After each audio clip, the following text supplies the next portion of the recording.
please welcome Luka Miller. Hello, everybody. Yes, how's it going? Oh, yeah, that's great news. It's good. I've had a sick week, man. A couple of days ago, I just got booked to do comedy at the music festival Splendour in the Grass. You guys know it? Yeah, doing that. So excited. I've done it before, and now I know what to expect. Last time I thought it'd be so good, right? I thought it'd be me, like, talking to all the cool, young, like, youth of today. And then you do it, and you walk on, and you look at the crowd as just a gang of, like, 18 to 23-year-olds who are just more ketamine than human at that point. You're like, hey, guys, how's it going? They're like, I think this DJ forgot his music! So good, but happened to be doing any gigs, really. Obviously, there wasn't much over the last couple of years. During the lockdowns, I actually had to go back to my old day job, which is I was working as a removalist at a company called Man with a Van. You guys know that company? Yeah. Man with a Van. This is one. That's no good, is it? This isn't a man with a van. This is a cuck with a truck. No good at all. I don't have that look, you know what I mean? I don't have that, like, strong, like, working class, like, tough guy face, you know what I mean? I just naturally have a very, like, sort of friendly, smiley, polite face. Someone once told me I've the kind of face where every single person I meet assumes that I just had an ice cream.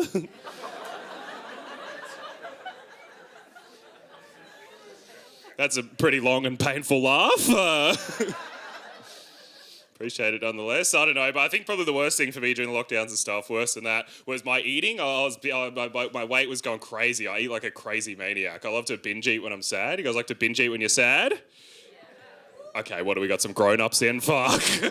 Come on, it's the best, right? It's definitely my biggest emotional crutch, the binge eating, way more than drugs and alcohol. Not that they're not also involved. It's sort of a tripod approach to keep me standing, you know what I mean?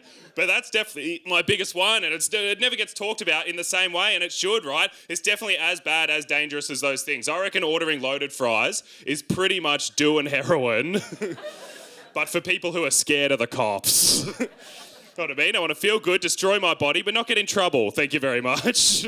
But what I realised with all that was the relationship I have with food is like one of a lot of shame and guilt and stuff, right? I realised that on a specific day last year. I was coming home after a long day of being a cuck with a truck, right? And I got home and I saw that both my housemates were out, which is very rare for me to be home alone during the lockdown. So I thought, great, home alone, what a good opportunity to order some food and eat it without feeling like I'm being watched and shamed and judged, you know what I mean? Not that my housemates ever mention or give a shit at all about what I eat. It's just so I live with these two, like, little girls, you know, that's not right. That's not the best way. Sorry, TikTok. Little women, I guess. You know what? It's fine. They can come and go as they want. It's chill, I swear. It's all good, but they're physically small, you know what I mean? And so their idea of binge eating is like, ooh, let's share a curry. Fucking grow up, right? Binge like an adult, do what I do, order a pizza, ask them not to slice it, and then when it arrives, fold it in half and call it a taco Italiano, yeah? So good. And so I didn't get a pizza that day. What I ordered was a burrito. I ordered a burrito to be delivered to my house. And the guy brought it and I sat down with the burrito all alone in the lounge room, ready to go. And even though there was no one around at all, I still felt this weird sense of like shame and guilt and these watchful eyes coming over me. And I don't know why, but this was my brain's response. What I did was I put down the burrito and I went around and I shut all the blinds in the lounge room so no one could see me through the window. What the fuck is that? That's not helpful, is it? That's not a useful brain. Nobody at all was watching me through the windows. And if by chance somebody was and they see that, they are now just certain that I'm about to fuck that burrito. Absolutely. They're watching like, oh, burrito at 4 p.m. What's that? Lunch? Dinner? Oh, it's not a meal at all! It's no good. Hey, I got to go, but I'm doing a show. It's out in the container, like just out there. It's at 9:30, so grab a drink. And the container's real small, but there's so many seats available. But please, get in there. It could be pretty sad. Thanks, everyone. Have a good night. Thank you. Yeah, get a ticket for Luka Miller.